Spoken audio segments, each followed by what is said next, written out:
Okay, hello everybody. Welcome, welcome.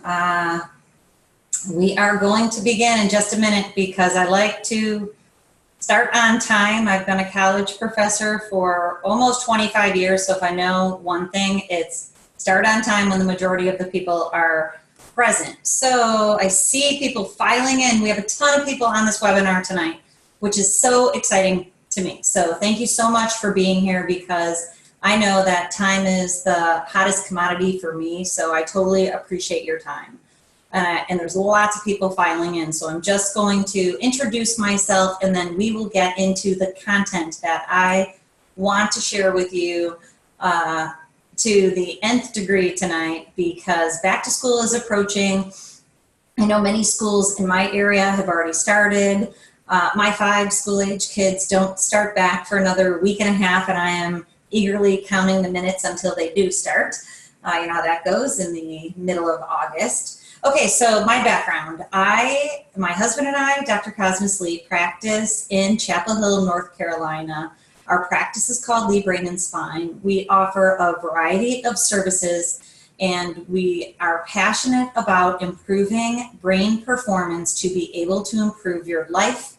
And what that means, be able to improve your mental and physical processes, and I'm going to tell you all about that tonight. So we're going to get rolling right away. My background is in development and degeneration across the lifespan. I've always focused on communication and cognition. Cognitive science is one of my PhD credentials, so I've always thought about the brain and how it rolls out into behaviors of the mind and body. And that's what I'm here to discuss with you tonight. Okay, so I'm going to share my screen with you, and let's just do a little bit of housekeeping before I do that. If you have not been on one of my webinars before, there is a Q&A box, so you can put a question into the Q&A box at any time, and I will be happy to answer it. I may not always answer it as it pops up. If it fits somewhere logically in the information that I have to share with you tonight, I will just hold the thought, but if you throw it up there in the Q&A box, then at least I can mentally prepare for it. Many people wait to the end to put their questions in, so you can also do that. Okay, so let me get my PowerPoint slide fired up here for you. It's an organizational tool, and I find it always helps us out, and please let me know if you have any questions. So let's get started. So what we're talking about tonight is back to school with ADHD and anxiety. So of course, I'm thrilled to have my children go back to school because I can't wait to have more free time to myself, honestly speaking. But even with kids that are fairly neurotypical, and you know, neurodiversity is probably a discussion for a different day, but what we're talking about are neurodiverse kids. So my kids are fairly neurotypical. Okay, so we already have a question. Planning purposes, what's the length of the webinar? I will be presenting for a half hour, so I'm going to try to cruise through the content.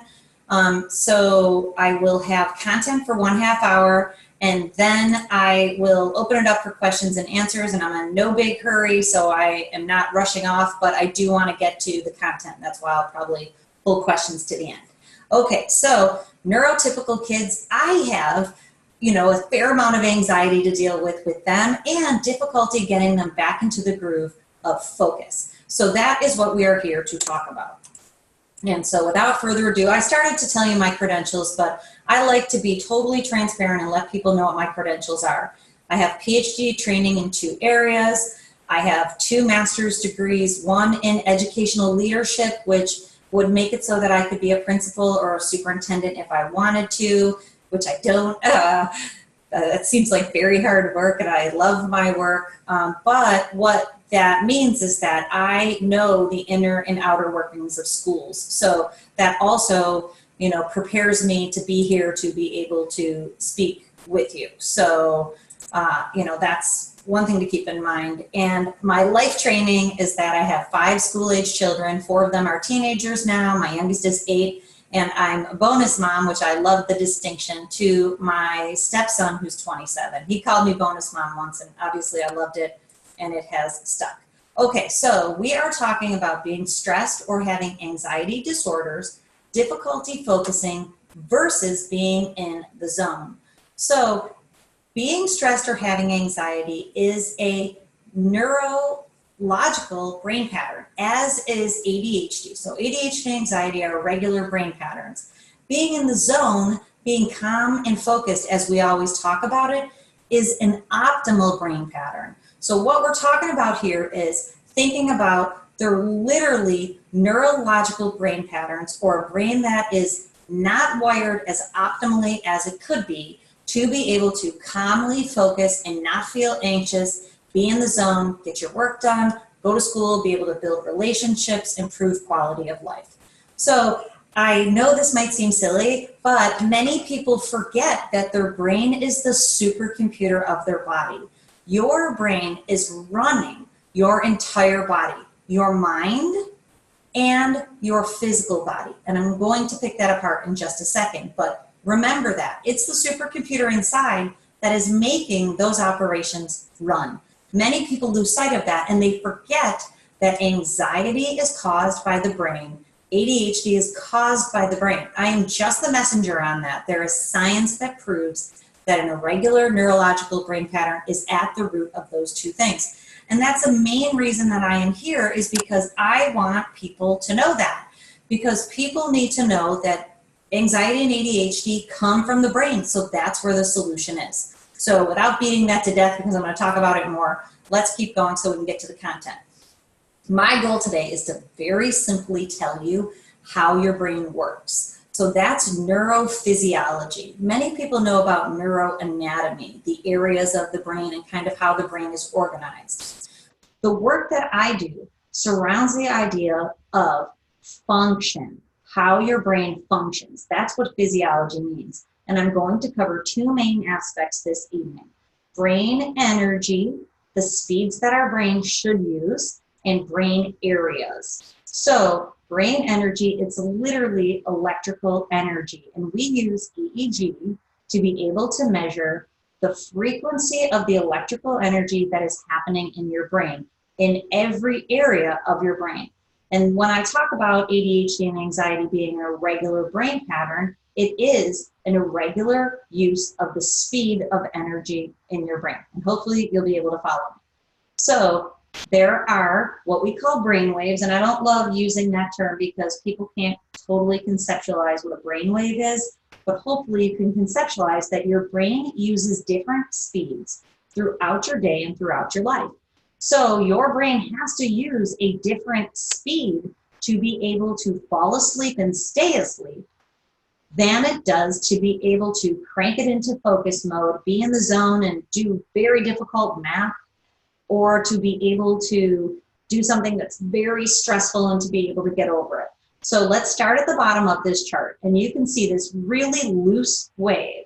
It's called delta. This loose wave at the bottom is for sleep.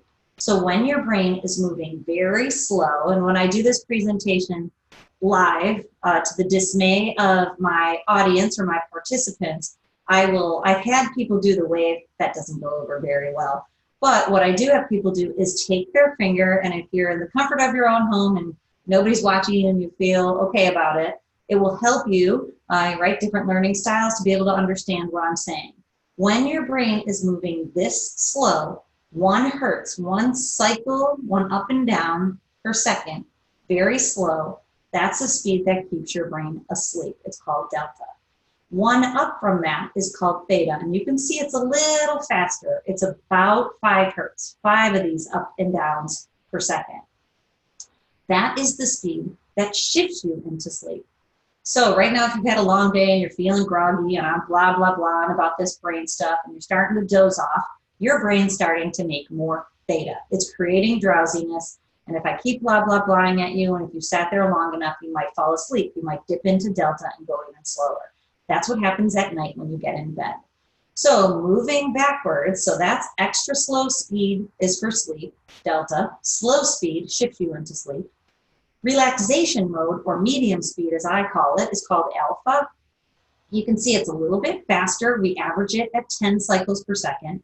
That's the speed that your brain is at when you're having coffee in the morning. So if you sleep all night long and you wake up and you feel refreshed, and you're one of the very few people who still can sit and have a cup of coffee without your mind racing or without focusing on the day ahead of you. If you're just chilling and having coffee, you're using 10 hertz, alpha medium speed. But then when it's time for you to go to work, you get to work and you're working on a project that you really love, you're really engaged in it, and you're able to kick it into a little bit faster speed. It's called beta or low beta, and you're able to get your work done and feel good doing it, feel calm and focused and in the zone.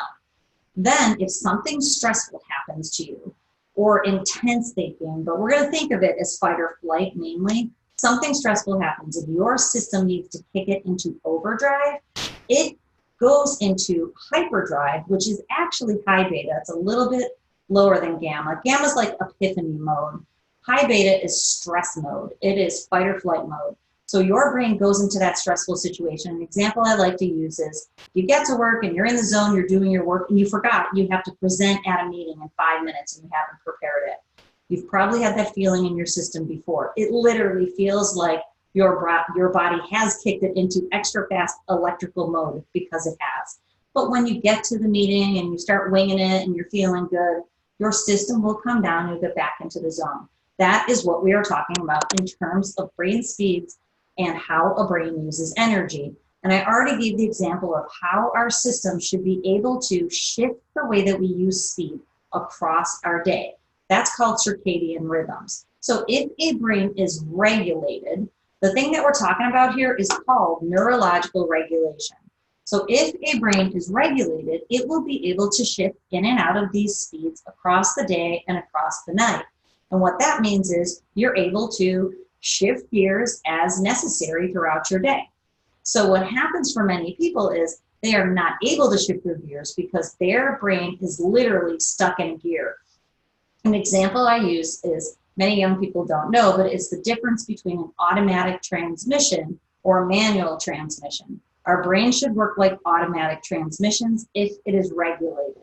If someone is using a dysregulated brain pattern, it's like their brain is stuck in a gear. And I'm going to tell you which gear is for ADHD and which gear is for anxiety in just a minute. And you can probably already guess.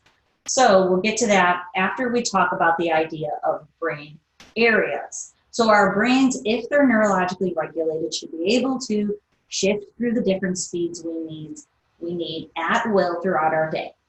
Now let's segue over to thinking about brain areas. Our brains have been mapped by neuroscientists, and clearly this is a simplified version, but I like to share it with people because it gives you a real nice sense of how we're thinking about these brain areas. This is an international system. It's called the 1020 system that brain professionals use to be able to communicate about the different brain areas and what they're doing, how they're using speed. You can see the nose is at the top of the screen. We have 2 ears on the sides, and then obviously at the bottom would be the back of the head. In the front, the areas are labeled F. That's for frontal lobe, and FP is prefrontal, even further in the front. The whole frontal lobe is for socialization. This is the area that's most readily implicated in ADHD. This area right here, which is identified as FP1, and it also involves F3, is the area for attention and working memory. Working memory is holding information in your memory so that you can work with it. In the middle is executive function, which is planning and organization. It's big picture thinking and then chunking it down into all the small steps that you would need to do to be able to complete a project for school. Over on this area, area F4, also FP2, is the area for impulse control and judgment. Moving back, we have the sensory motor cortex, and that's the area that's obviously involved in sensory processing issues, and I can talk a little bit in a minute about how someone with ADHD might also have sensory processing issues, but that tends to be more in the mid area of the brain. These areas on the sides, the temporal lobes, are strong areas for emotional regulation, and you can see that listed at T4 is emotional memory. More verbal aspects of cognition and performance are on the left side of the brain. So you see T3 has verbal memory. So we've kind of combined different aspects. Moving further back in the parietal lobe, we have cognition, verbal and more mathematical, but cognition overall. In the very back of the brain, the occipital lobe is the visual processing area, and it's also a hub of a lot of long neural connections that go all the way to the frontal lobe. So it's also involved in attention and memory. But the gist of this is that our brains have areas that are all mapped so we know what their job is. So what we're going to do is, and today what we're going to talk about is more global patterns that affect the whole brain. But what I want you to know from this slide is that when someone has a QEEG brain map to measure how their brain is using electrical energy, we can see how every single area is using energy, and they're not always doing the same thing. So for example, if someone has tinnitus, ringing in the ears, that involves areas T3 and T4. And typically we see that those areas are off the charts in the slow and the fast processing speed, which is basically creating hiccups in auditory processing. Hopefully you get the idea there. And I'm gonna give more examples specifically for ADHD and anxiety in just a minute. Okay, brains use 5 main speeds from extra slow to extra fast, and brains have areas, and depending upon which area is affected, then symptoms fall out that have to do with the job or the skill or ability that that brain area controls. So hopefully you're with me on that. And so for example, if someone suffers a stroke and one very specific area of the brain is impacted in terms of its functioning, then those skills will be knocked offline. So hopefully you're following me. Okay, so which leads me in to talk about QEEG. Don't worry, I'm going to give you takeaways at the end of this presentation. It's not all just about QEEG and neurofeedback, but I really want to share that with you because it's the solution for ADHD and anxiety, and science shows that it's proven effective. So I want you to know how it works. It is totally non-invasive and it's very accurate. So there's only one thing I love more than the QEEG brain maps, and that is the screen, the trend screens that the neurofeedback system produces every time someone has a session. So basically and I should say, I should back up and tell you that there are people on this webinar today from across the country and honestly from across the globe. So when I'm talking to you about QEEG and neurofeedback, it's not meant to have you run into my office, which of course I am happy to help you if you're here locally in the Chapel Hill, North Carolina area. But I am here to educate people across the country to let you know that this technology is available and super effective, because many of the families that we work with have been through everything and have tried to figure this out and don't know that these two issues come from the brain and they can be solved in the brain. So that is why I am here. So I want to be able to tell people how the technology works. QEEG is available now. It's been around. QEEG's actually been around. EEG's been around for over 110 years, but its utility and the way that we use it now is 65 years old. But there's tons of science that shows that it's measurably shows us how every area of the brain is using speed. And you can see on the cap, that's my son Seamus, who I particularly can't wait to go back to school because he's got a brewing Fortnite addiction. You can see how there's white circles and I'm putting gel in the cap. There's 21 areas on this cap, so we get a reading for all the areas that I showed you on that last brain area schematic. And what happens is when you have your brain, the energy in your brain measured, it gets uploaded to a big database, a normative database that's called, of typical or optimal brains of every single age. And your brain functioning, your performance pattern, is measured against the norm for your age. And then it comes back to us with different colors on it that I'll share with you in just a second.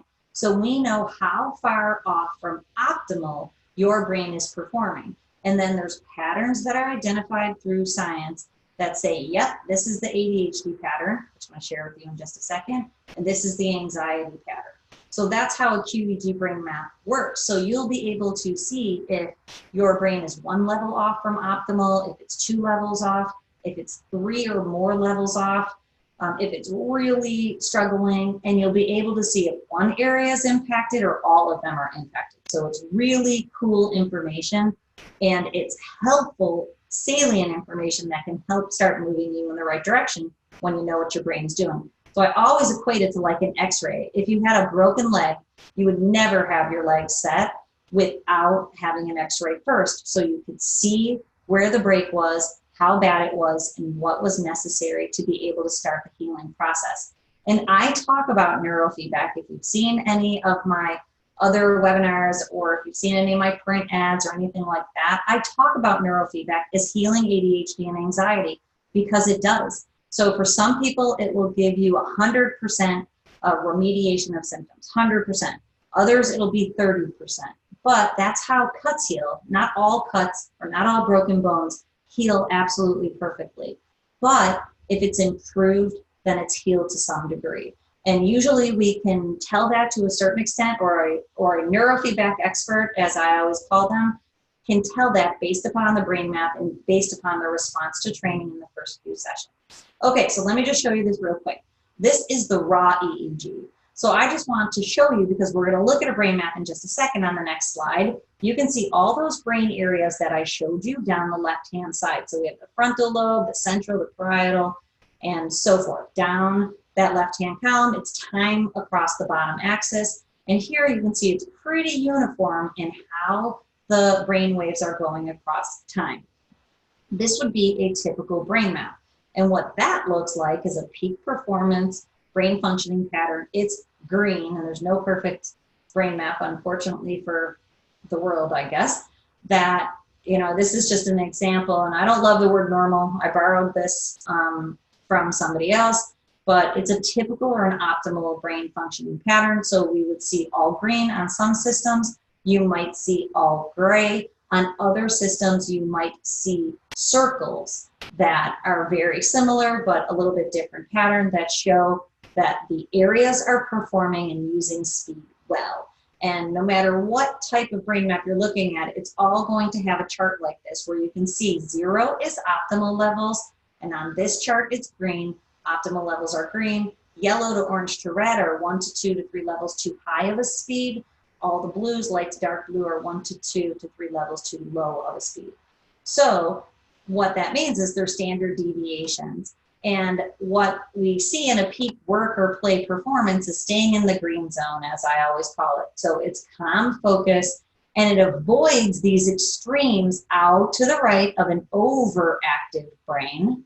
And it avoids underactivity down here in the low performance patterns. So it will avoid distraction, fatigue, a racing mind, or situational anxiety. So a peak performing brain can handle things that are happening around it, and it can stay neurologically regulated using speed well. Okay, so what does an ADHD brain look like? Clearly, it exists on a continuum or a spectrum. All challenges that people struggle with do, but this is an example of kind of the quintessential ADHD brain functioning pattern.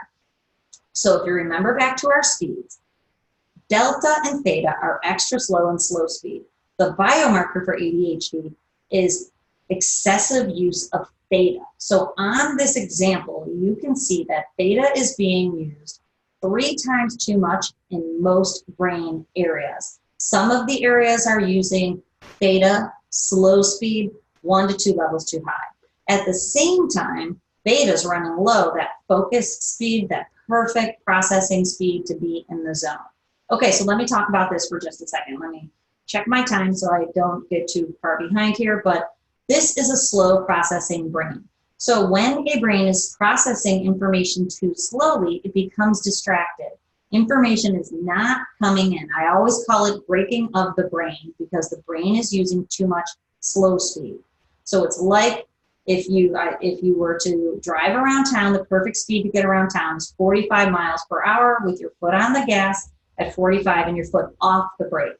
In this example, and what ADHD does to the brain, is that your foot is on the brake, and in this example, it's pedal to the metal. So what that means is you are no longer going 45 miles per hour. If your gas is on 45, you are now going 5. And if you're going 5 miles per hour, you cannot get done what you need to get done.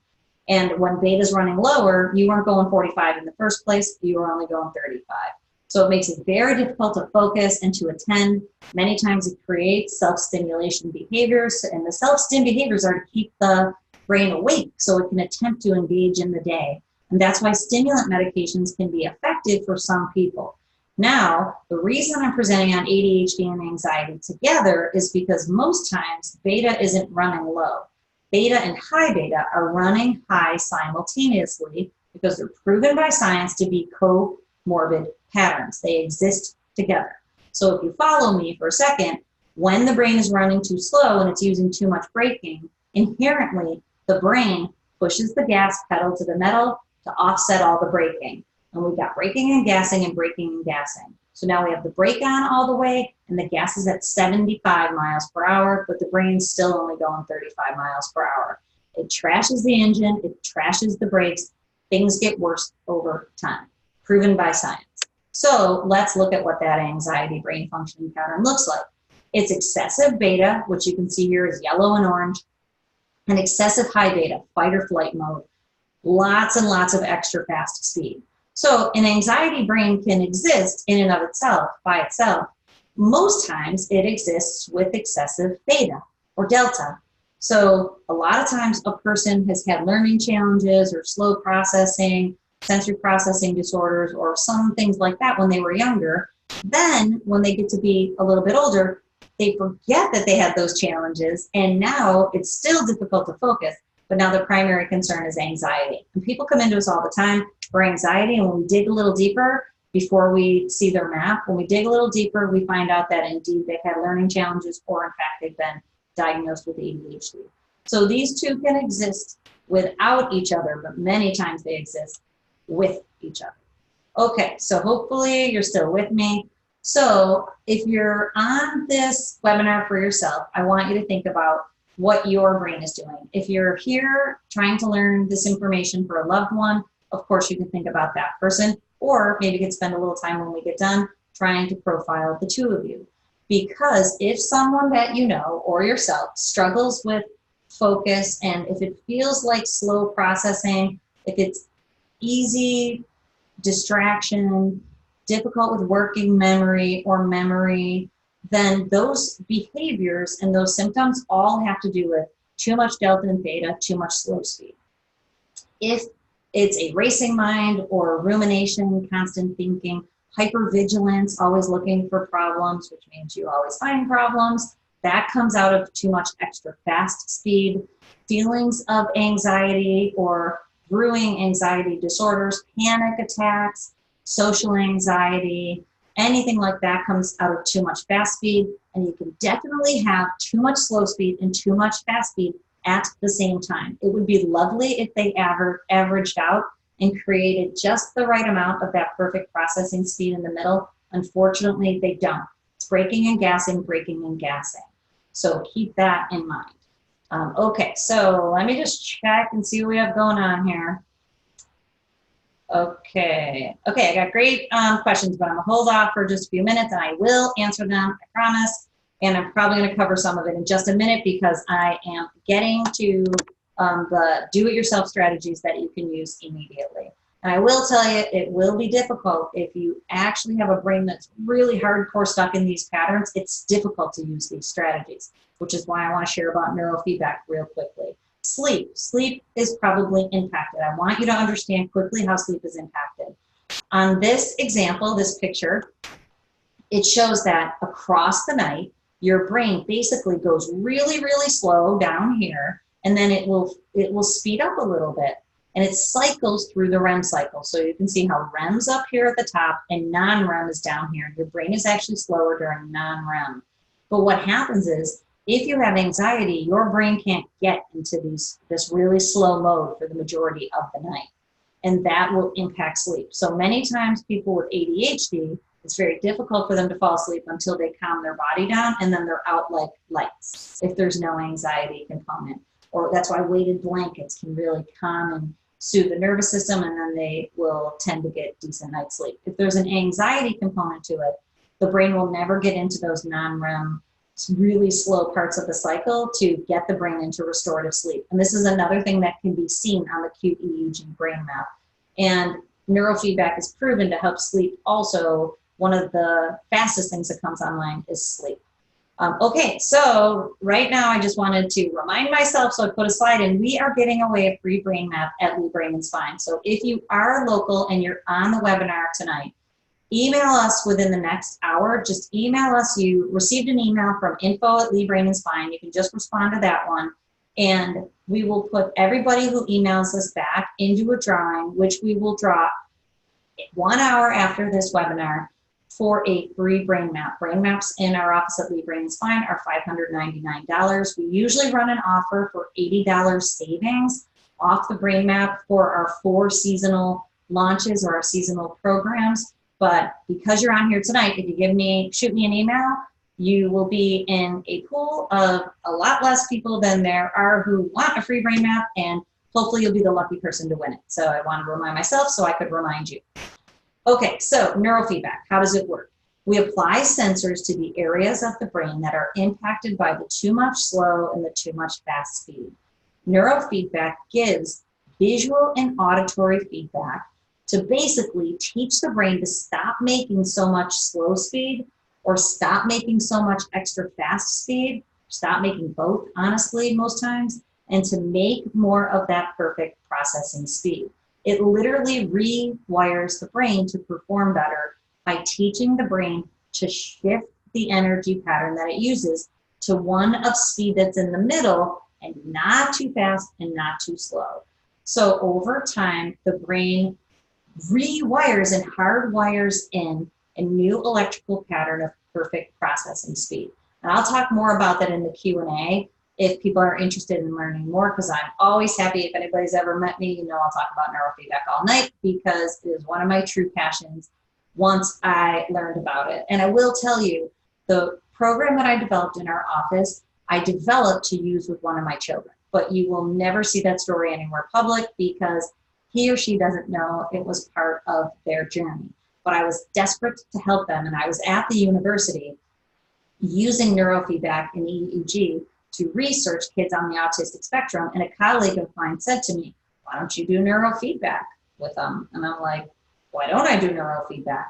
And the exact program that we use is the program that I developed to help my kiddo get back on track, and now they're grade levels ahead in math, have lots of lovely social relationships, which would not have been the case had I not done that. So my passion exists on different levels. Yes, my training is in it, but when my worlds collided, that's when my passion ramped up, and I basically had to quit working at the university to try to bring it to families again because it was in my heart.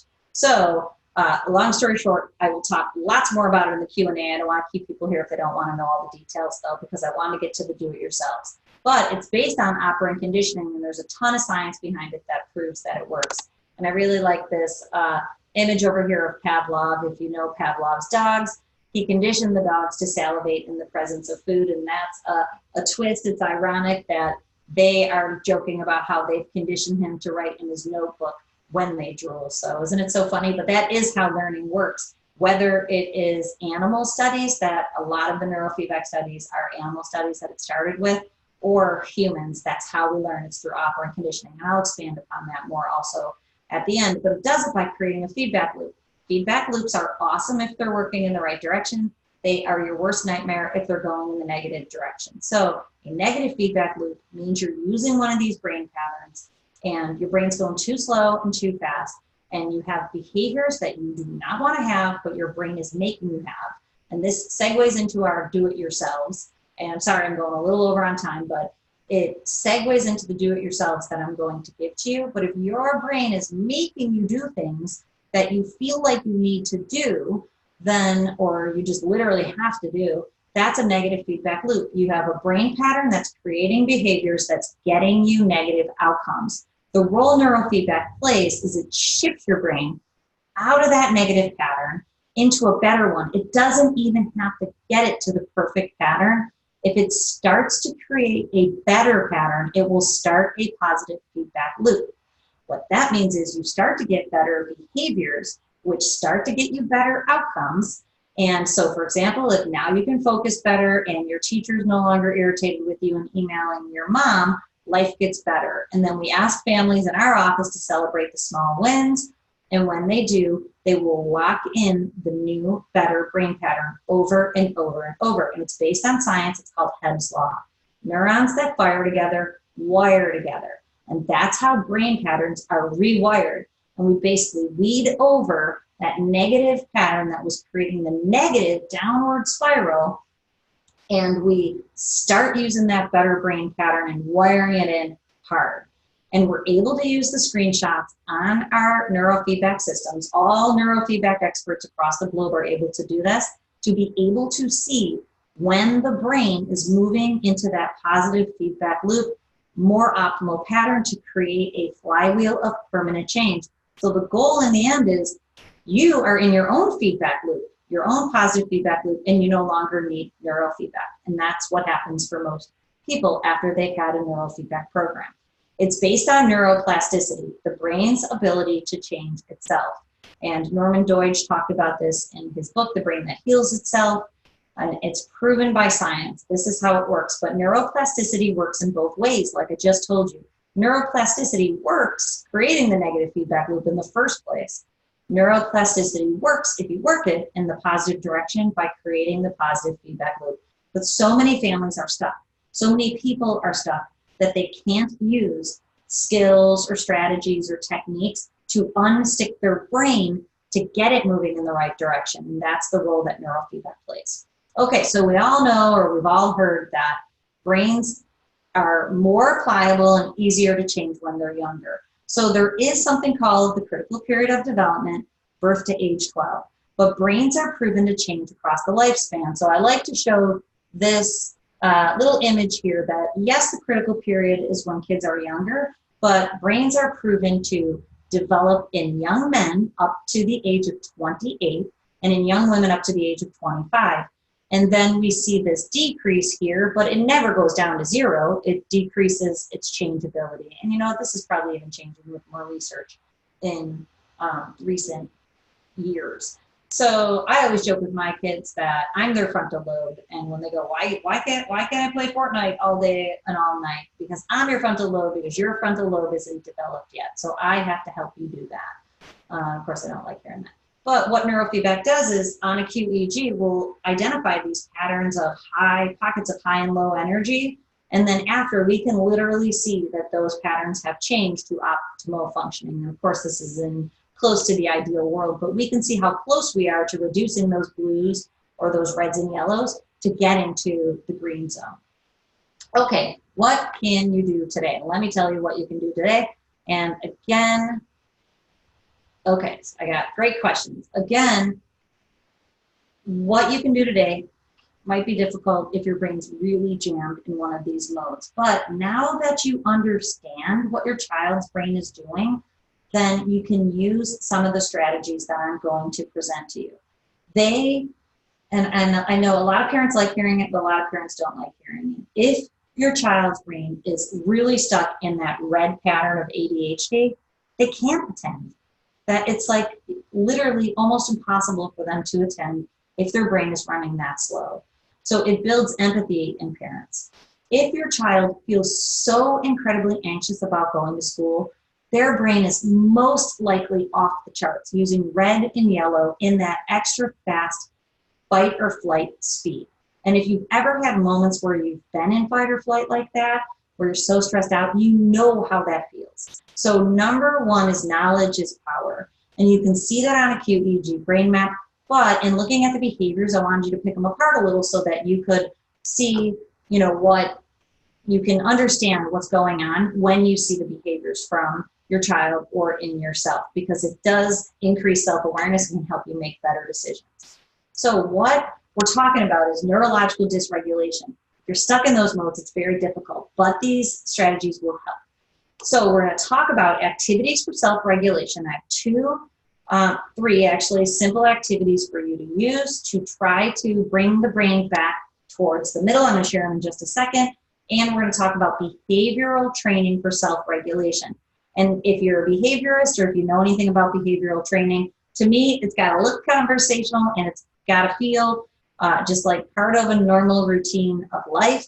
That's called the milieu. I'm a milieu teaching approach type of person. That's what I've always used across my history. So it means this is antecedent plus the behavior gets you the consequence. The antecedent is the thing that builds you up to the behavior, and it equals the consequence. So we have to change this mathematical formula here to get a different consequence. which is not always easy, and especially if the brain's jammed in a mode, can be very difficult. But we're going to move on and talk about it so we can think about it. So again, another way, just real quick, the activity to build more knowledge is to list all the habits that characterize you and your behaviors. So think of the habits. And I don't see personalities or habits. I see reflections of brain performance in people. So like, for example, somebody we know rocks back and forth in the chair all the time. Their brain either needs a lot of self-stimulation, is running really slow, and I would know that by knowing some other behaviors of the person, or it's on fire and it's burning off some of that extra fast speed.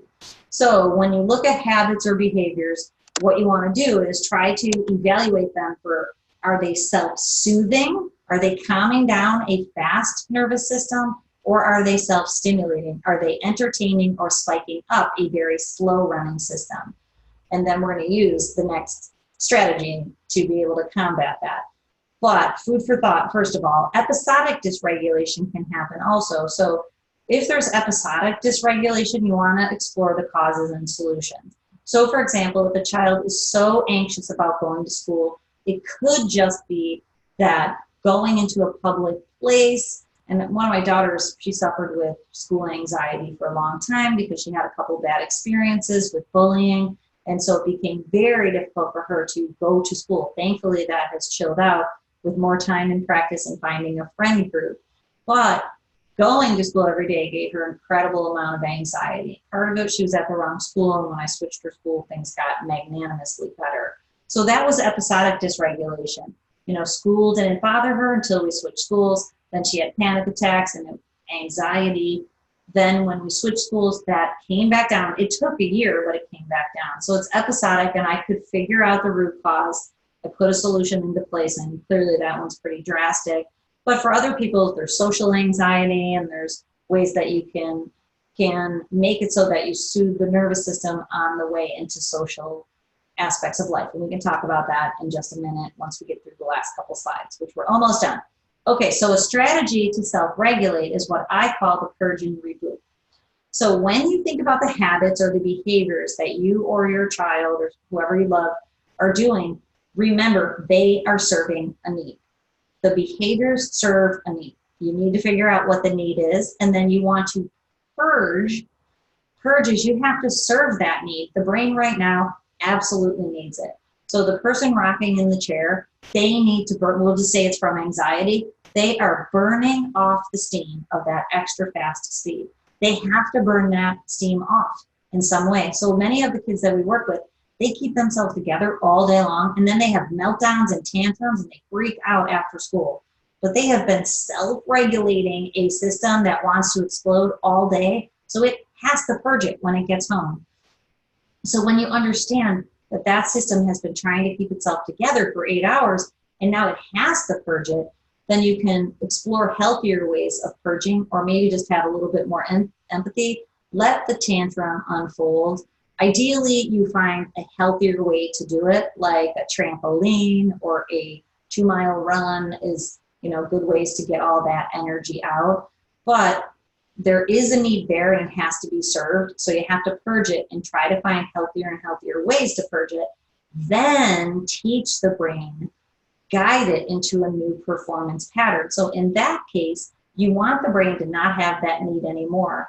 And sometimes figuring out a better school environment that makes it so the child doesn't have to self-regulate all day long can be a solution. Or a really easy solution that I have so many families in our practice do is I get the family to allow that child to take a break in the afternoon. Little kids and older kids. They don't have to self-regulate in front of a group for the 8 hours of school. They're allowed to go into the beanbag area if they're younger kids. They're allowed to go play in the gym during the gym teacher's downtime if he doesn't mind. That happened for one child, and that child really needed a male influence in his life, so it worked out beautifully. Or they get to go chill in the counselor's office for 20 minutes, get away from their peers so they can let the nervous system come down. And then guess what? It doesn't have to purge as much when it gets home because the levels never got that high. You just think about it, that high beta, that extra fast speeds going like this across a day, the more and more a person is having to keep themselves together and is feeling stress and anxiety. Two more examples are if someone talks excessively, and you might know some of these kids, sometimes it's self-stimulation, many times it's self-stimulation. They're verbally entertaining themselves, as I said about my own child and have learned about many kids. So then trying to get them to read a book for longer and longer time frames without talking is a way to purge it. Let them talk to you for 10 minutes, and then if they can't sit and quietly read, if that's a goal, and of course it depends what your goals are. If reading for a little bit longer is a goal, then you have them read for 3 minutes. Then they get to talk, then you have them read for 5 minutes, and you build that up.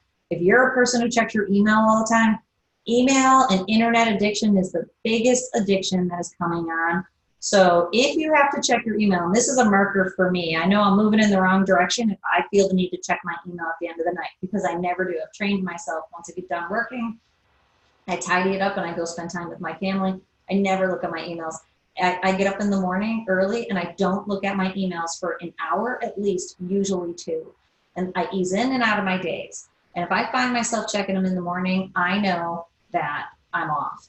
And what you want to do is train yourself to not look at your phone for longer and longer periods. So if you're used to looking at every minute, then you want to go 2 minutes or 3 minutes, and ideally get to the point where you can go hours without looking at your phone. So we'll get to the Q&A, but of course there's the joke. How does one brain say goodbye to another brain? With a brainwave. Okay, I know it's cheesy, I didn't make it up, but hopefully it sheds some light, and hopefully these strategies, and like I said, I'll stay on and we'll keep talking here, but to wrap up, anybody who needs to run off and get back to their families and their lives, thank you again for staying with me here for some amount of time.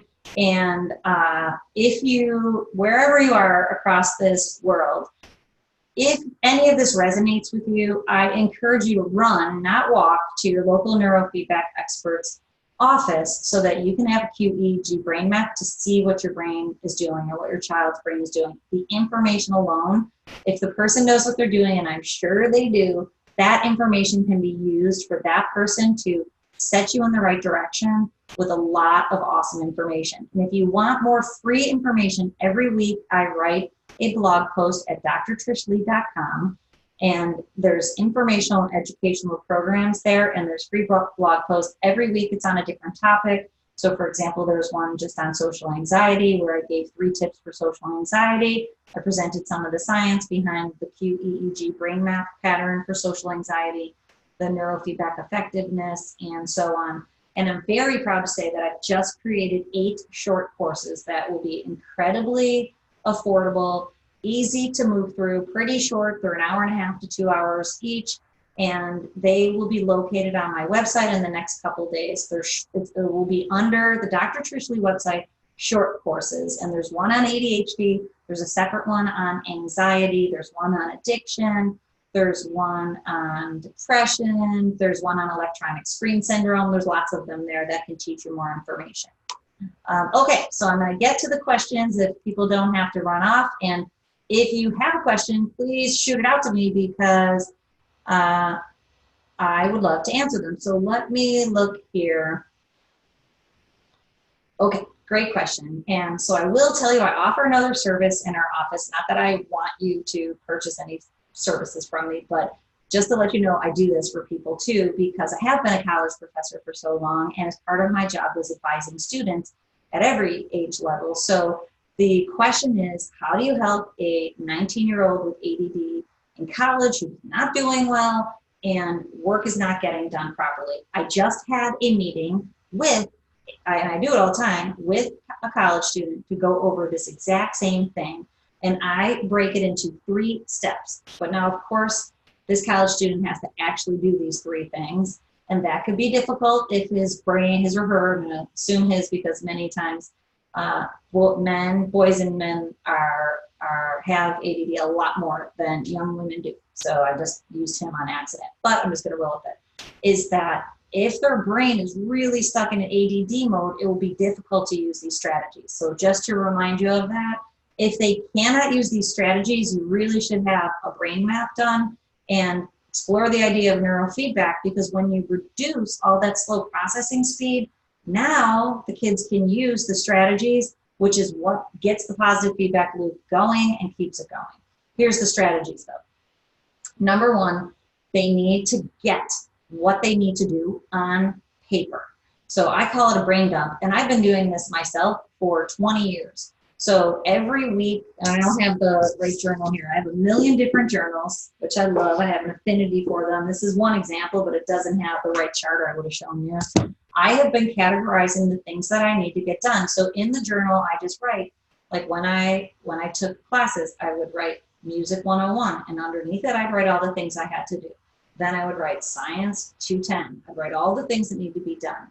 Then they need to get a paper calendar, a daily planner, not weekly or monthly, daily. The one that has each day in a column, and it has the times, the hours and the 15-minute blocks from 7 a.m. to 9 p.m. So they take all, and this is a 3-step process, but it can all be done on Sunday each week.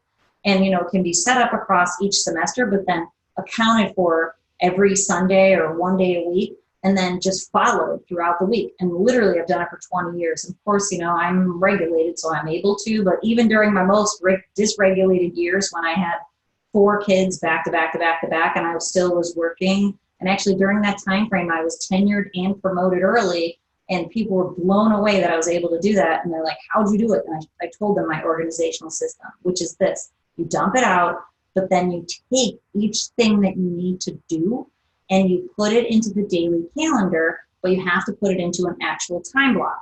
So if there's a paper that needs to be written for science, you put it into the time block on Monday from 1 to 2 p.m. Then you force yourself to do it. If he forces himself to do it, he's going to start creating a positive feedback loop. He's going to start wiring in the better brain pattern if he's able to do it. Because what it means is he'll get his brain in a calm and focused mode, hopefully, or at least try to, for 1 hour on Monday. If he doesn't do it on Monday, he has to take that and now put it somewhere on Tuesday. So I do that for, even now with all the projects I have going on, I have time frames when they get done. And if I don't do it, which is rare, I move it to a new time frame. I do it for workouts. I do it for hanging out with my family so I can keep a balanced life.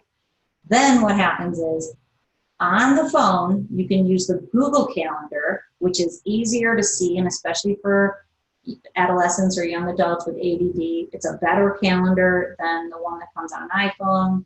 The Google Calendar or something like it, where you can actually see the things that need to be done, can be used to set reminders for the important things in the paper calendar. So it's like a 3-step system. And yeah, I know it sounds like it might not be able to happen, but if that could begin to happen, you build a habit of that, then you'll set things in motion. Okay, so hopefully you get that. Oh, I skipped talking about open focus and closed focus. How can you develop focus in school? So, and I'm sorry if anybody left. Let's see how many people have, okay, just a few people have left, but trying to get through so I don't keep people here all night. Open focus is this. If you are a person who has anxiety and you're using tons of fast speed, that means you're in your head a lot. When you're in your head, you will use more and more and more fast speed. So to reduce that fast speed, you have to come out of your head and open your focus. So even when I'm working, and if I start working in the morning at the perfect processing speed, like I showed you, the more you use that, the faster and faster your brain goes, the more and more and more it'll use it, and you may end up feeling stressed and anxious by the end of the day without these breaks, brain breaks, as we call them. So to be able to open to your focus, you come out of your head and just take in your environment around you. Ideally, you get up and you go for a water cooler walk. Ideally, you go outside like Steve Jobs used to do and go outside in nature for 5 or 10 minutes. Game changer. But in school, to be able to close your focus, your son, someone has an exam and question about your son needs to practice more times of closed focus, not in school, and be taught the idea of closed focus, meaning that he's probably out here a lot. And you have to use a technique called scaffolding, which I believe there's a YouTube video on my YouTube channel about scaffolding. But basically what scaffolding means, it's what I've already told you. You have to build that skill level up in little tiny pockets of success. So you teach him to close his focus on something that's difficult. So, you know, if he struggles with focus in math, you want to do math with him for 1 minute or 2 minutes and have him close his focus on it and be successful, and then reward him. And that's going to build the pathways in. I know that's not a quick fix, but then what will happen is the more you get his brain into this pattern of closed focus and reward it, the more it will be able to get there at times when he needs to be able to close his focus. It's skill building. It's practicing. You know, like I tell my kids when they're freaking out when we're at the grocery store because we have to wait in a long line, and my little one who's 8, she'll literally lose her mind sometimes. I'm like, we are practicing patience. We're using our patience muscle right now, babe. Do you feel it? And she's like, yeah, I feel it. But so the idea is we have to practice patience so that then we can use patience more often. It's the same idea, practicing the skill of closing the focus, rewarding it for being done, and then teaching him the idea of being able to do that in the classroom. And I know, again, not, you know, Rome isn't built overnight, but that will work. And again, if his brain's really stuck in a pattern, it may not be able to do it. Okay, so this is a great question. Physiologically, so the question is, how can I help my child who's complaining in the morning about going to school, and her stomach hurts and she literally has butterflies. She's young, she's 7 years old, and she has to go to school and she has anxiety. So of course there's your run-of-the-mill anxiety that kids have, and then there's extreme anxiety. And when physiology, when your body, there's another book called The Body Keeps the Score, and it's more about trauma, but the idea is, and actually Norman Deutsch talks about this also, is that these speeds, the brain using all this fast speed, is literally felt in the body as nausea. And we know that the digestive system is connected directly to the brain, and that these electrical patterns in the brain impact the way that the rest of our nervous system operates, and then massively our digestive system. So you need to figure out if it's episodic dysregulation.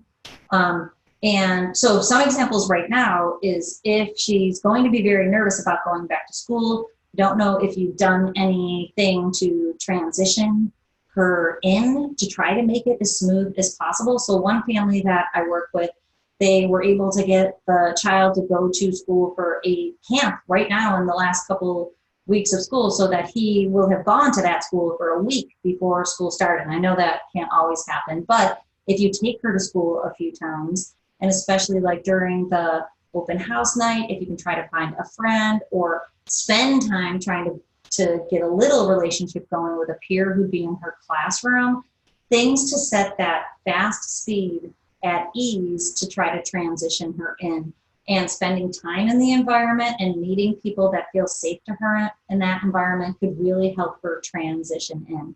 And then, I know some people might think I'm nuts, but when your child's 7 years old, you have to help her self-regulate if she cannot do that herself.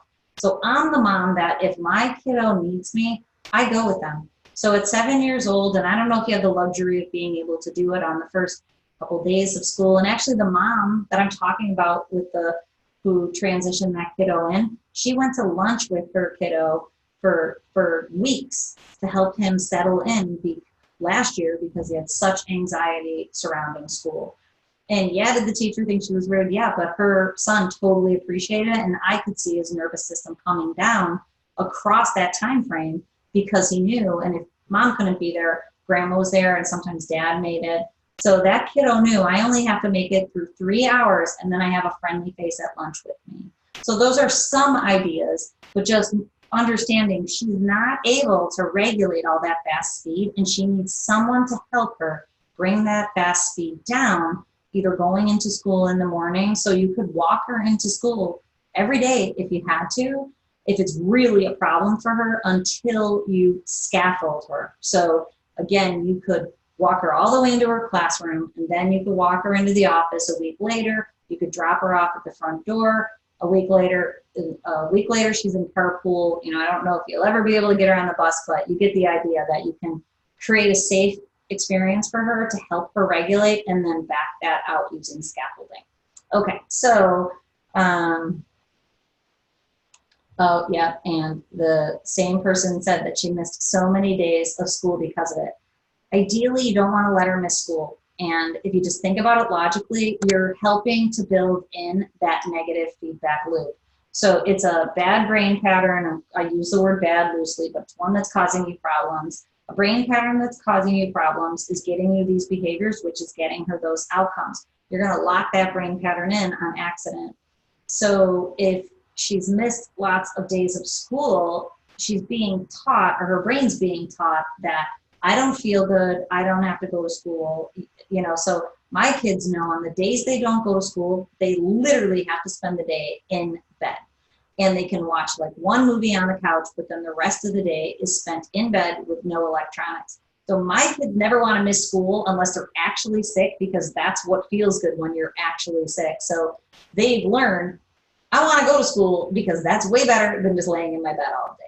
So again, if you use some of these transitional strategies to try to transition her in to help her feel safer, but continuing to make her go.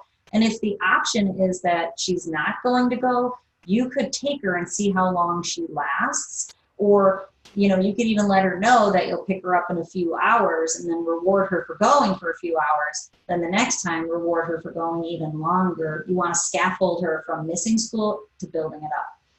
Okay. Okay, so do I believe that the brain can be trained in a short period of time, or does it take a year? I will tell you that our program is a year long. And you're right, some programs offer week-long, just short, intensive programs. So brand new research shows that frequency of training up front and the quality of the system are the two biggest markers for someone's success in a neurofeedback program. So we can measure, you know, again, a quality neurofeedback practitioner will be able to measure the brain functioning pattern and be able to tell you that. So I like to have people in a relationship with me across a year, but if people get better, which honestly really never happens, so to just give you the short answer is that it usually does not take a week. But the thought is behind those programs, I believe, is that we're going to intensely try to rewire the program and set you off to then wait for the positive feedback loop to come on. In my experience, it just doesn't usually work that way for most people. And again, all different brain patterns are different, and people with all different problems, everybody's different, which is why when we take the brain map, we know if that has potential for you.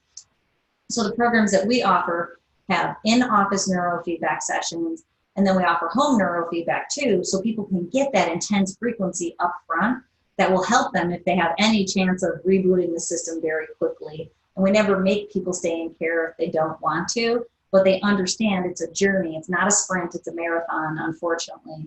So like the answer is possibly, but not usually. And you know, we've worked with hundreds of people, and the way that it works is that it takes a while for the brain to shift. I call our programs the brain shift program. It takes a while for the brain to shift out of this negative pattern into a better pattern. And then it takes time for it to build momentum of the flywheel to get the positive feedback loop going. And then with those short courses that I've designed, they are in place of a big course that I had called Harness Your Brain, which is still on the website. What we do is halfway through a person's program, we give them that course to give them the tools to use at home, to teach them how to use these strategies now that their brain's in a better spot. So what we're trying to do is make sure you also have the tools at the end of your program to keep this thing going forever, because it's like a three-stage program, three-stage concept to me, is that you have to shift the brain out of its current pattern into a better one, but then you need to know how to keep it there.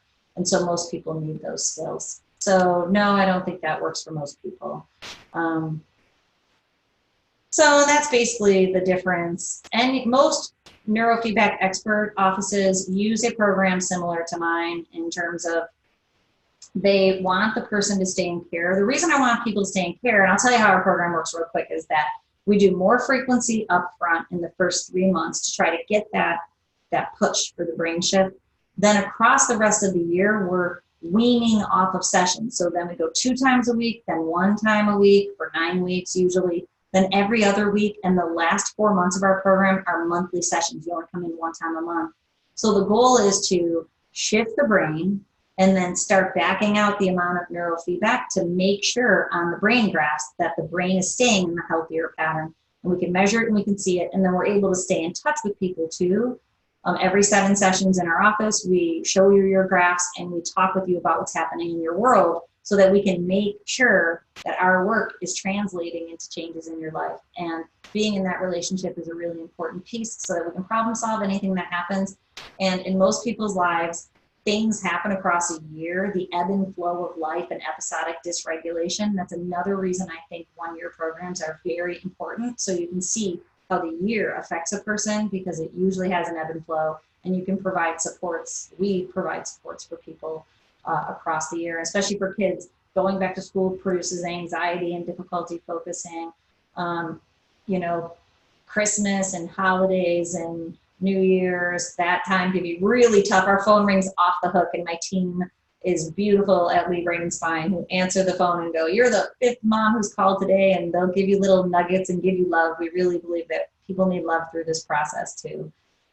Okay, so 12-point versus 21-point QEEG and neurofeedback systems, they're basically equally effective, yes. So the only difference is that it will, obviously, 21 points give you more information than the 12 points do. So there's all different types of neurofeedback out there, but specifically for ADHD and anxiety, like I said at the beginning, is that they're global patterns that generally are affecting all areas of the brain in a similar manner. So having a 12-point QEEG will show you what's happening across the board, and you'll be able to affect amplitude training. You know, the person you work with, the neurofeedback practitioner, can help you to be able to change those areas that will affect the brain overall. So then some people get into much fancier types of neurofeedback therapy, and we dabble in it a little, but we prefer to help people with more global patterns. Not prefer, we just end up working with people with more global patterns because that affects the majority of the population. So those systems are equally as powerful, and you get the information that you need off a 12-point QEEG. But I will tell you that on my Dr. Trish Lee website, you'll see that I consult with neurofeedback practitioners across the world, and they coach with me because your practitioner should be able to know other strategies to use to be able to glean any of the information that they need from any of the sites that they feel like they're not seeing on their 12-point QEEG. So point being is, like, just because the map only gives you 12 sites doesn't mean that the practitioner doesn't know what's going on all the other sites. So even in my map that has tons of information, I also have to hypothesize and investigate for some people. So a neurofeedback expert would know how to do that for you. So as long as you're working with the right person, you should be in good shape. Oh, thank you. A lot of people put in thanks for the great information. I thought they were more questions, and we really should wrap up because we are way over time. Thank you so much for joining me tonight. I totally appreciate it. If you have any questions, please email us at info@leebrainandspine, or you can email me personally at info@drtrishlee.com. I'm always here to serve, and hopefully you've gotten some good information out of tonight's webinar. Now go enjoy the rest of your night, bring your high beta down, and start chilling out so that you can get a beautiful night's sleep. Thank you again for joining me, and I hope to meet you in the future. Thanks.